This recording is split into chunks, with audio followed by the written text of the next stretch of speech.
오늘 하나님께서 주신 말씀 우리 함께 살펴보도록 할 텐데요. 오늘 살펴볼 말씀은 역대하 17장 1절에서 6절 말씀입니다. 역대하 17장 1절에서 6절 말씀 우리 함께 살펴보도록 하겠습니다. 네, 우리 함께 교독하도록 하겠습니다. 제가 먼저 읽겠습니다. 아사의 아들 여호사밧이 대신하여 왕이 되어 스스로 강하게 하며 이스라엘을 방어하되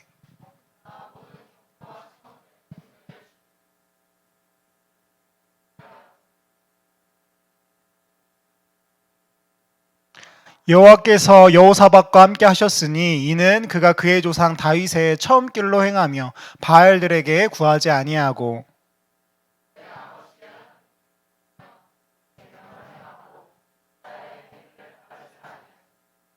그러므로 여호와께서 나라를 그의 손에 견고하게 하심에 유다 무리가 여호사밧에게 예물을 드렸으므로 그가 부귀와 영광을 크게 떨쳤더라. 그가 전심으로 여호와의 길을 걸어 산당들과 아세라 목상들도 유다에서 제거하였더라. 아멘. 네, 오늘 이 시간 내일이라는 새로움으로 나아갈 때라는 주제로 말씀을 전해보려고 하는데요. 여러분은 그런데 혹시 새로운 것을 좋아하시나요? 새로운 것? 새로움들? 네. 뭐 좋아하시는 분들도 있고 아니면 좀 너무 어려워하시는 분들도 있을 것 같아요.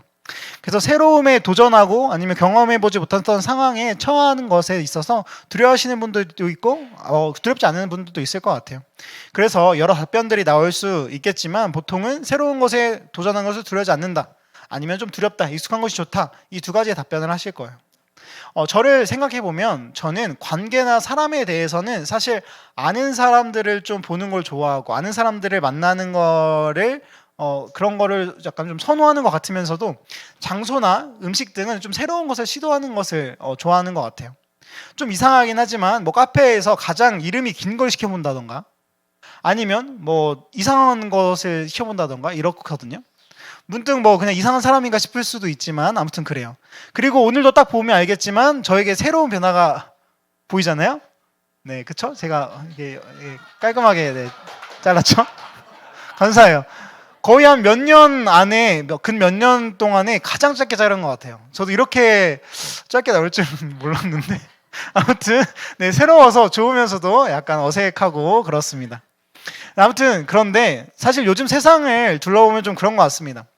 10년이면 강산도 변한다라는 말, 우리가 그런 속담을 아는데요. 근데 10년이 아니라 하루하루 몇 시간, 몇 분 단위로 많은 것들이 변화하는 시대를 우리는 요즘에 살고 있어요. 그러니까 굳이 새로운 것을 찾지 않더라도 혹여 새로운 것을 두려워하더라도 어쩔 수 없이 우리는 변해가는 그런 세상 가운데서 어쩔 수 없이 새로움을 접하며 살아가야 한다는 것입니다. 많은 밈들이 유행하고 다시 사라지고 신곡이 나오면 한참 유행하면서 또 여기저기 엄청나게 들여오다가 또 한순간에는 어느샌가 다시 없어져 버리고 그렇습니다.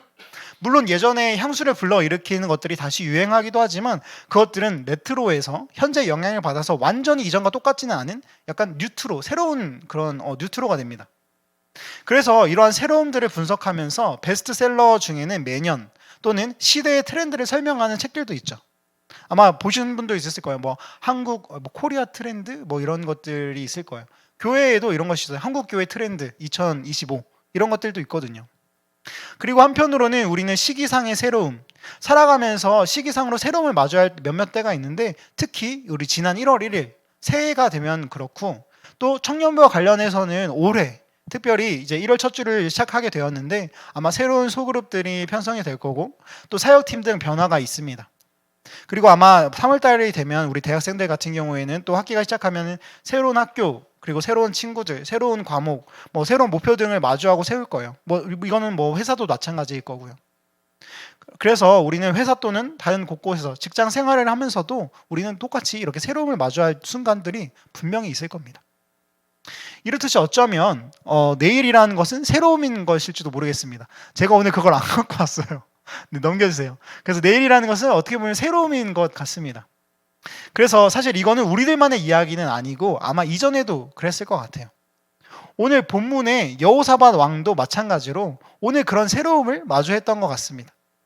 오늘 읽었던 역대하 17장 1절은 그의 아버지, 이 여호사밧의 아버지가 바로 아사 왕이거든요.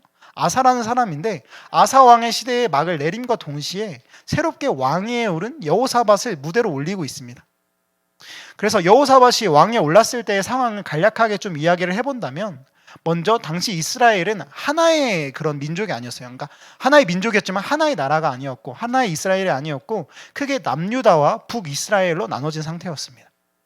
물론 여호사밧 왕이 다스리던 때에는 서로는 전쟁이 있지는 않았지만 주변 나라와의 전쟁의 긴장 속에 있었고 그리고 모압과 암몬 족속 간에 그런 전쟁을 벌이기도 했습니다. 그러니까 한마디로 불안정한 상황이었다는 거예요. 그리고 또한 말씀에서 힌트를 얻을 수 있는 것이 있어요. 바로 당시의 문화에 대한 힌트를 우리가 얻을 수가 있는데 당시 고대 근동에서는 참으로 다양한 신들을 섬겼다고 합니다. 그리고 특별히 오늘 나오는 신이 있죠. 바알을 숭배했습니다. 바알은 어떤 신이었냐면 풍요와 다산의 신이었고 그리고 또한 전쟁을 담당하는 최고위 신으로서 숭배되었기 때문에 잘 먹고 잘 살기 위해서는 그래서 전쟁에 승리하기 위해서는 제사를 지냈는데 이 제사의 방법이란 무엇이었냐면 바로 자신을 자해하면서 피를 바치고 음란한 성적인 행위들을 하는 것이 그런 것이 제사였어요. 상식적으로 이해가 안 되는 그런 제사였습니다. 이런 죄악된 문화가 그때 당시에 고대 근동에 퍼진 것이죠.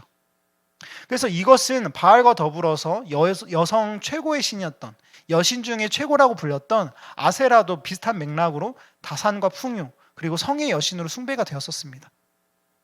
이런 흐름 가운데 이스라엘과 유다 백성들도 마찬가지로 영향을 받을 수밖에 없었고 또 우상을 숭배하는 자들이 늘어났으며 또 하나님과 우상을 동시에 섬기기도 하는 사람들이 늘어났습니다.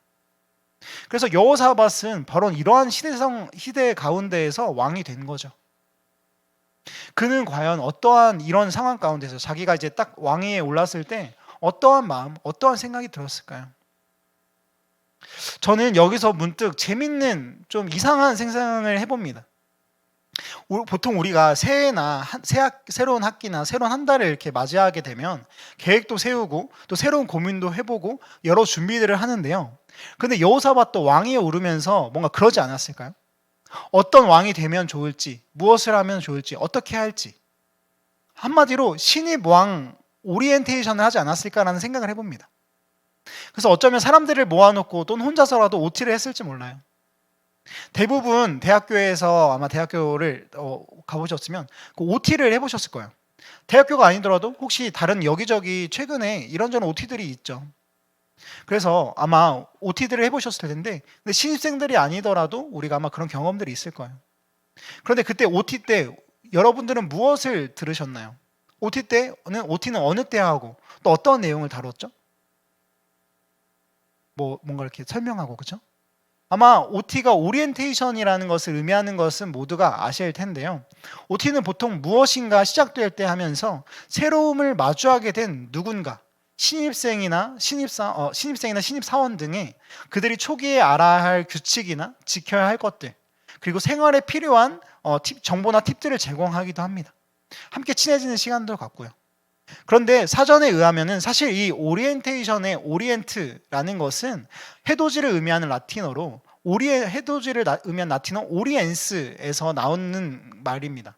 그래서 해가 뜨는 방향이라는 뜻에서 동향을 의미하기도 하고 또 그래서 신입사원들의 초기에 알아야 할 내용들을 다루고 있습니다.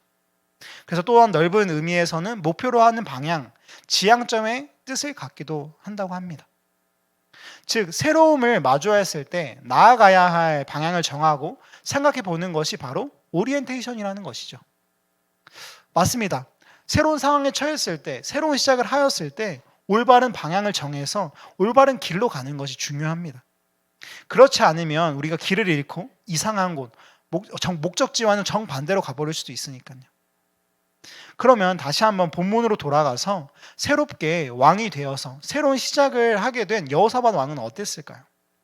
우리 앞에서 살펴보았듯이 여호사밧이 왕이 되었을 때 남유다의 상황은 전쟁의 위험과 당시에 만연해 있던 어떻게 보면 타락한 우상 숭배, 그래서 타락한 이 문화 가운데 그런 영향력 가운데 놓여 있었습니다. 그러니까 한마디로 디스오리엔테이션, 한번 띄워주시겠어요? 디스오리엔테이션은 무슨 뜻이냐면 바로 오리엔테이션과 반대로 방향 감각을 상실하고 혼미한 상황을 이르는 단어인데요. 이 단어처럼 혼미한 문화와 갈 바를 알지 못하고 방향을 잃고 방황하게 하는 그 문화 가운데 놓였다는 것입니다. 이러한 문화 가운데에서 여호사밧 왕은 어떠했는지, 어떤 시작을 했을지 우리는 궁금합니다. 그런데 이런 상황과는 별개로, 여호사밧이 처해있던 상황과는 별개로, 근데 오늘 말씀만 본다고 한다면 1절, 3절, 5절만 본다고 한다면 이 성경이 진술하는 여호사밧 왕에 대한 묘소는 좀 다른데요, 좀 긍정적이라고 할 수 있겠습니다. 첫 번째 1절에서는 이렇게 얘기합니다. 그가 스스로 강하게 되었다. 그리고 또 3절에서는 여호와께서 여호사밧과 함께 하셨다. 그리고 또 5절에서는 여호와께서 나라를 그의 손에 견고하게 하심에 그가 부귀와 영광을 크게 떨쳤다. 혼미하지도 않았고 방향을 잃은 것 같지도 않아 보입니다. 그런데 이것이 왜일까요? 스스로 강하게 되었다라는 말은 여호사밧이라는 이 한 사람, 한 세력으로 나라가 통합되었다라는 의미예요. 그의 영향력 아래에서 모든 것들이 다 순종하였고 굴복하였다라는 뜻인데 도대체 어떻게 그럴 수 있었을까? 이런 상황 가운데에서. 그래, 너무도 당연하게 우리는 정답을 이미 함께 말했습니다. 뭐였죠? 아까 우리 3절에서 이렇게 얘기했었죠. 여호와 주님께서 여호사밧과 함께 하셨다고. 주님께서 그의 손을 견고히 하셨기 때문에 그가 견고하고 나라가 여호사밧을 중심으로 통합되어서 힘을 모을 수가 있었습니다. 그러면 뭘까요? 저는 지금 하나님께서 함께 해주셔야 된다, 이것을 말하고 있을까요? 너무도 뻔한 그 이야기를요. 그런데 사실 맞아요. 뻔한 이야기를 하려고 하는 거예요. 하나님께서 함께 해주셔야 합니다. 그래야지만 우리가 강할 수가 있어요. 견고하게 설 수가 있는 것입니다. 근데 여기서 이렇게 끝나면, 설교를 맺으면 여러분들은 아무튼 우리는 좋을 수도 있겠지만 근데 이렇게 끝나면 뭔가 아쉬워요. 사실 저는 이것만 말하고 싶은 건 아니었어요. 그럼 우리는 어떻게 해야 될까? 여호사밧과 그 여호사밧 하나님이 함께하면은 어떠한 비결이 있었을까? 그것은 바로 여호사밧이 정했던 방향에 있었습니다. 여호사밧이 정했던 방향. 우리 함께 4절을 읽어봅시다. 한 목소리 읽겠습니다. 시작. 오직 그의 아버지의 하나님께 구하며 그의 계명을 행하고 이스라엘의 행위를 따르지 아니하였음이라. 왕이 된 그에게는 두 가지의 방향, 두 가지의 길이 놓여 있었습니다. 당시 주변이 그러했듯이 옆에 이스라엘마저도 그랬듯이 바알과 아세라라는 그런 우상을 숭배하면서 풍요와 자유, 쾌락과 어떻게 보면 그냥 유흥을 쫓았다고 하지만, 그런데 실상으로는 혼미하고 방향이 없이 방황하는 그런 문화, 그런 가운데 살아가는 거였습니다. 그래서 즉 여호사밧 왕도 이런 상황에서 살 것인지, 아니면 하나님께 구하면서 그분의 계명, 그분의 말씀대로 살아갈지, 그의 앞에는 이렇게 두 가지의 길이 놓여 있었어요. 그리고 이내 그는 길을 정합니다. 바로 6절이죠. 그가 전심으로 여호와의 길을 걸어 산당들과 아세라 목상들도 유다에서 제거하였더라. 여호사밧, 그가 여호와의 길을 걷겠다라고 그렇게 선택했습니다. 전심으로 여호와의 길을 걸었습니다. 세상의 다른 것들, 나를 풍요하게 하고 잘 먹고 잘 살게 해준다라는 그 유혹을 뒤로 하고 절제, 순결, 고난, 그런 게 뭐야? 그냥 편하게 살자, 하고 싶은 대로 쾌락에 몸을 맡기라는 그런 유혹을 뒤로 하고 말입니다. 사랑하는 청년부 여러분, 우리는 이제 어떠한 길을 걸으면 좋을까요? 우리 여호와의 길을 한번 걸어볼까요? 그런데 이 여호와의 길이라는 건 도대체 뭔가요? 오늘 본문에서 이 여호와의 길과 같은 의미를 담고 있지만 다른 표현으로 쓰인 길이 있는데요. 그것은 바로 3절에 나와 있습니다. 어떠한 길이죠? 여기 빨간색 글씨로 그만 읽어주면 되는데, 그가 그의 조상 다윗의 길을 처음 길로 행하며. 이 여호와의 길을 어떻게 표현하고 있냐면 그의 조상 다윗의 처음 길이라고 표현하고 있어요. 문득 그러면 생각해 보는 거, 또 물음이 들어요. 그러면 조상 다윗의 처음 길이 뭘까 하는 어떤 길인지를 질문이 나옵니다. 물론 당연하게도 하나님의 마음에 합한 자라고 인정받았던 다윗의 삶, 우리가 지난 12월 몇 주 동안 살펴보았던 그의 삶과 그 믿음을 의미하는 것이겠죠. 그런데 이것이 무엇이기에, 무엇을 의미하는 것이기에 따르라고 하는 것인지를 우리는 생각해 볼 필요가 있다는 거예요. 그리고 그것은 바로 무엇이냐면 바로 본질에 관한 것인 것 같습니다. 본질이요. 시간이 지나도 변하지 않을 진리, 본질 말입니다. 여러분 혹시 고전이라는 말을 아시나요? 고전? 클래식? 꼭 읽어야 하는 고전 문학 100선, 아니면 이것만은 읽어라 고전 문학 30선, 이런 거 혹시 들어보신 적 있으세요? 그쵸? 아마 근데 요즘에 조금 나이가 어르신 분들은 이런 거 많이 못 들으셨을 수도 있어요. 방금 네라고 대답하신 분들은 조금 연세가 있을지도? 아닌가? 요즘에도 있나? 아무튼 고전 문학 이런 것들이 있어요. 그래서 외국의 유명한 명문대에서는 여전히 고전 문학 있는 것을 졸업 요건으로 두기도 하고요. 그리고 어느 유명한 사람들이 종종 고전을 읽을 것에 대해서 말을 하면서 그 중요성에 대해 이야기하는 것도 가끔씩 본 적이 있으실 겁니다. 그런데 고전이 무엇이기에 그런 걸까요? 고전은 단순히 시간이 오래되어서 고전이라고 불리는 걸까요? 아닙니다. 단순히 시간이 오래되었다고 해서 고전을 불리는 것이 아니라고 합니다. 수많은 작품 중에서도 오랜 시간이 지나도 인정될 만큼의 가치를 가진 것들만 고전으로 남는 것입니다. 특별히 이러한 고전은 당시의 삶, 문화 속에서만 존재하고 그냥 그때만 끝나는 것이 아니라 시대가 지나도 여전히 시대를 통찰하고 자신을 마주하게 하는 것으로, 즉 본질을 지니는 것을 바로 고전이라고 할 수 있겠습니다. 뭔가 인간의 본질, 뭔가 진리를 가진 책이 바로 고전이라는 거예요. 그래서 우리는 앞서 여러 새로움들, 새해, 새로운 달, 새로운 시작들에 대해서 말을 하고 매해 변화하는 시대의 트렌드에 대해서 나눴는데요. 그런데 제가 우연히 보게 된 한 영상에서 시대의 트렌드에 관련된 이에 대해서, 이 시대의 트렌드에 대해서 평가한 한 교수님의 말이 상당히 인상적이었습니다. 한번 제가 읽어드려 볼게요. 매해 시대의 트렌드를 분석하다 보면 세상이 정말 빠르고 정신없이 변하는 것처럼 보인다. 그런데 이를 몇십 년, 몇백 년 이렇게 보면 인간의 근본적으로 변화하지 않는 부분들을 발견하고 이를 이해하게 된다. 즉, 변화하고 늘 새롭고 전에는 존재하지 않는 것처럼 보이는 이 새로움들이 어쩌면 큰 사이클 중에 한 시기라는 것이다. 그러니까 즉 우리가 생각하기에는 트렌드는 빠르게 변화하고 바뀌는데, 그런데 이것을 크게 본다면, 큰 관점에서 오랜 시간을 두고 멀리 떨어져 본다면 그 안에 인간의 본질은 동일하다는 거예요. 그것이 똑같이 돈다는 거예요.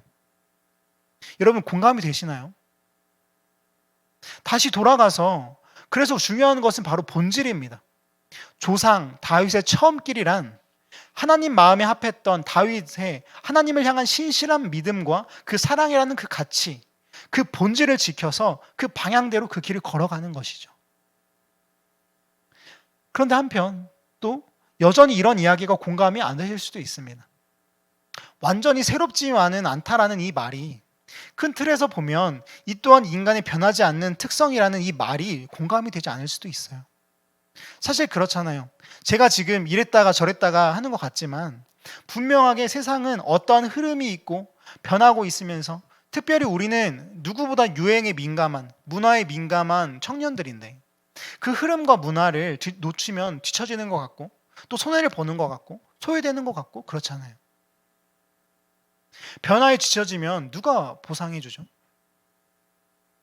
그런데 여러분, 말하고 싶은 건요, 이 본질이라는 것은 변하지도 않아야 하지만 흔들리지도 않아야 한다는 것을 여러분에게 말하고 싶습니다. 변하지 않아야 하지만 흔들리지도 않아야 하는 게 바로 본질이라는 거예요. 비슷한 말처럼 들리겠지만 흔들리지 않는다라는 말은 어떠한 것에 무게감, 안정감, 완벽한 타이밍과 템포가 있다라는 말인 것 같습니다. 우리는 여호와의 길, 조상 다윗의 처음 길, 그 길을 걸었던 한 사람을 알고 있습니다. 그는 다윗의 자손으로 태어나서 자신만의 타이밍을 가진, 아니 사실은 내가 곧 길이요 진리요 생명이니 라고 말했던, 그는 길 자체였던 분입니다. 바로 여러분들이 머릿속에 떠올리셨듯이 예수 그리스도이시죠. 우리는 그분이 걸었던 길을 자주 보고 듣고 묵상하곤 합니다. 어느 날은 이런 날도 있었죠. 한 회당장이 예수님을 찾아와서 자신의 죽어가고 있는 딸을 살려달라고 했습니다. 급박한 상황 가운데 함께 예수님과 그 회당장이 길을 나섰죠. 그런데 그때 오랜 시간 혈루증을 앓았던 한 여인이 등장하면서 예수님의 옷자락을 만졌습니다. 그런데 여러분, 사실 급박한 상황에 있다 그러면 바로 다른 것에 관심 없이 바로 그대로 그 길로 가야 되잖아요. 그래서 사실 그 상황에서는 보통 가던 길이 있기 때문에, 또 무엇보다 곧 소녀가 한 딸이 죽을지도 모르는 급박한 상황이기 때문에 조금이라도 지체하지 말고 길을 가기 마련인데, 그런데 예수님께서는 멈춰 서시고 굳이 그녀를 찾으셨습니다. 한 여인을 찾으셨어요. 그리고 말씀하십니다. 딸아, 너의 믿음이 너를 구원하였으니 평안히 가라. 여인의 마음까지 헤아려서 만지시고 몸과 함께 그의 인생을 구원하신 겁니다. 그 만남으로 인해서 그녀의 인생은 달라졌습니다. 그런데 한편 또 이것은 참 희망적이고 참 좋은데, 근데 당시 아까 어떤 상황이었어요? 급하게 가는 상황이었어요. 그래서 그때 회당장의 딸에게 향하던 걸음은 늦어져서 결국 딸은 죽음을 맞이했다라는 소식을 듣게 되죠. 결국에는 한 희망을 위해서 하나의 절망이 생겨버린 것입니다. 그래서 사람들은 이 죽음 가운데에서 슬퍼했고 아파했습니다. 예수님께서 오시자 이미 사람들은 포기하라면서 예수님께서 그의 딸로 향하는 길을 막았지만, 그런데 예수님께서는 이번에는 다시 한번 그분의 따스한 음성으로, 혈루증 여인에게 말씀했던 그 음성으로, 그리고 확신 있는 말투로 이렇게 말합니다. 예수께서 이 말을 곁에서 들으시고 회당장에게 말씀하셨다. 두려워하지 말고 믿기만 하여라. 두려워하지 말고 믿기만 하여라. 그리고 우리 예수님께서 이 이후에 벌어진 일들을 압니다. 우리는 압니다. 죽은 사람은 다시 살아날 수 없다라는 지극히 현실적이고 상식을 바탕으로 한 그 비웃음과 불신의 눈빛을 뚫고 그 딸의 손을 친히 잡으시고 딸을 죽음에서 일으키십니다. 그래서 이렇게 말씀하십니다. 달리다굼, 소녀야 내가 내게 말한다, 일어나거라. 다시 한번, 달리다굼, 소녀야 내가 내게 말한다, 일어나거라. 우리는 이런 예수님의 걸음에서 그분의 한 영혼을 위한 사랑과 온유함과 그 능력을 발견합니다. 그리고 예수님은 늘 그렇게 그와 같은 걸음을 걸으셨습니다. 십자가를 지고 골고다 언덕을 걸으시던 그날까지도 계속 걸으셨습니다. 그리고 그 걸음의 끝은, 그 십자가의 끝은 바로 우리에게 닿았죠. 여러분, 우리 한번 예수님의 걸음을 상상해 봅니다. 그 묵묵함이요, 모든 사람의 죄를 짊어지고 십자가의 무게를 오롯이 감당하셨던 그 걸음을, 그러나 상한 자, 가난한 자, 약한 자를 외면하지 않으셨던 그 사랑과 세심한 걸음을, 그럼에도 느리게 보이지만 결코 느리지 않은 완벽한 타이밍의 그 걸음을, 또 신인 자신을 향한 모독과 수치의 말에도 그를 용서하신 온유와 그런 뭔가 사랑의 걸음을, 그 걸음은요, 마치 거스를 수 없는 거대한 바다와 같이, 거인의 발걸음과 같이 무거우나 세심했고, 또 느린 듯 했으나 완벽했고 사랑을 남긴 진정한 왕의 걸음이었습니다. 예수님이 사역을 했던 그 공생애라고 표현하던 그 시간은 그리 길지만은 않았지만, 그냥 한 인간의 걸음이기 때문에 커다란 세상을 이길 수 없을 것 같았지만, 시대와 문화를 뚫는다기보다는 하나의 거대한 물결은 이 세상을 덮었습니다.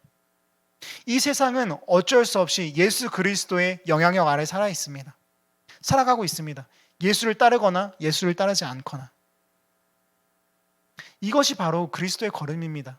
결국엔 시대와 문화를 덮어버리는 거대한 물결과 같은 그 걸음이 바로 예수님의 걸음이었습니다. 사실 이번 수련회의 제목에는 이러한 소망과 바람이 담겨 있습니다. 그리스도의 걸음을 걷고자 하는 것. 여러분, 이번 수련회 주제가 무엇이었죠? 맞아요. 믿음의 산을 오르라. 우리는 이번 수련회를 시작으로 몇 주간 성경 속에 믿음의 산을 오르고자 합니다. 신의 산 호랍산을 시작으로 예수님이 오르셨던 골고다까지, 많은 성경 속 믿음의 선배들이 그랬던 것처럼 우리는 우리의 주님 되신 그리스도, 예수께서 그러셨던 것처럼 그리스도의 걸음을 한번 걸어가 보자고요. 그런데 여러분, 한 가지 한번 질문해 볼게요. 우리는 이러한 걸음을 어떻게 걸을 수 있을까요? 아니, 걸을 수 있긴 한 걸까요? 예수님처럼 거대한 바다와 같이, 왕의 걸음같이 시대와 문화를 뚫는, 세상을 덮는 그런 걸음을 어떻게 걸을 수 있을까요? 근데 이것도 아까 너무나 당연한 답입니다. 제가 몇 번이나 말했던 답입니다. 그것이 예수 그리스도가 걸었다면 우리는 어떠한 사람들이죠? 그리스도인이잖아요. 그리스도의 길을 걷는 사람들, 우리가 그 걸음을 걸을 수가 있다는 것입니다. 요한복음 14장 12절에서 이렇게 말을 합니다. 내가 진실로 진실로 너희에게 이르노니 나를 믿는 자는 내가 하는 일을 그도 할 것이요 또한 그보다 큰 일도 하리니 이는 내가 아버지께로 감이라. 이 말씀은 예수님께서 잡혀서 십자가에 돌아가시기 전에 제자들에게 말씀하신 내용입니다. 진실로 진실로 너희에게 이르노니 나를 믿는 자는 내가 하는 일을 그도 할 것이요 또한 그보다 큰 일도 하리니. 그리고 그리고 나서 당부하신 말씀은 바로 이것입니다. 너희가 나를 사랑하면 나의 계명을 지키라. 예수님의 계명, 말씀을 지키는 것입니다. 그럴 때 우리는 예수님과 같은 그 세상이 막지 못하는 그 거대한 걸음을 걸을 수 있을 줄 믿습니다. 물론 분명히 우리는 압니다. 우리가 지난 살아왔던 시간 동안 우리를 막고 있는 그런 장애물들이 있을 거라는 거 압니다. 우리를 막고 멈추게 하고 아프게 하는 것들이 있을 수 있어요. 가시처럼요. 그런데 여러분, 혹시 거대한 걸음, 우리의 걸음을 멈추게 하는 것이 무엇인지 아세요? 바로 아까 말했던 작은 가시입니다. 우리의 걸음을 멈추는 거 그렇게 크지 않아요. 작은 가시 하나입니다. 큰 장벽도 깊고도 넓은 바다가 아니라 작은 가시 하나가 우리의 걸음을 멈추게 해요. 그것을 무시할 수는 없습니다. 아프고 신경 쓰이고 그냥 놔두면 곪고 부패합니다. 그럼 어떻게 해야 될까요? 조심하고 그 가시를 빼내야죠. 사랑하는 여러분, 가시가 박혔다고 해서 그 걸음을 멈춰서는 안 됩니다. 작은 장애물, 하나님 앞에 작은 장애물인 그것이 있다고 해서 우리 걸음을 멈춰서는 안 돼요. 잠시 멈춰서서 그것을 제거하고 다시 앞으로 우리는 걸어가야 합니다. 가야 할 길이 있으니까요. 여러분, 우리 멈추지 맙시다. 이제 말씀을 맺어보려고 하는데요. 우리는 당장 또 내일부터 새로운 한 주를, 새로운 학기를, 새로운 공동체 등의 여러 가지의 새로움을 마주하게 될 것입니다. 우리는 교회에서의 시간보다 일상에서의 시간이 긴 현실을 살아가고 있기 때문에 이 현실을 어떻게 살아가야 할 것인지, 어떻게 걸어가야 할 것인지 그것을 고민하고 그것을 중요하게 생각합니다. 그럴 때 여러분, 우리 먼저 스스로 오리엔테이션을 한번 해보세요.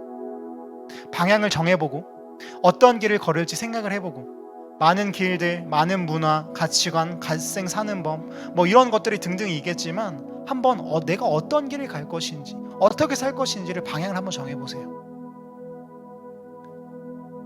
사막 한가운데에서 하늘에 밝게 빛나는 북극성을 보고 방향을 정하듯이 숲속에서 길을 잃었을 때 가장 크고 거대한 나무를 기준으로 걷듯이 이보다는 더 어두울 수 없다고, 또 어떤 것이 있을지 예측하지 못하는 그런 캄캄한 미지의 동굴 속에서 한 줄기 빛을 보고 방향을 정하듯이 내가 바라보아야 할 것, 내가 목표로 해야 될 것, 걸어야 할 길을 한번 정해보세요.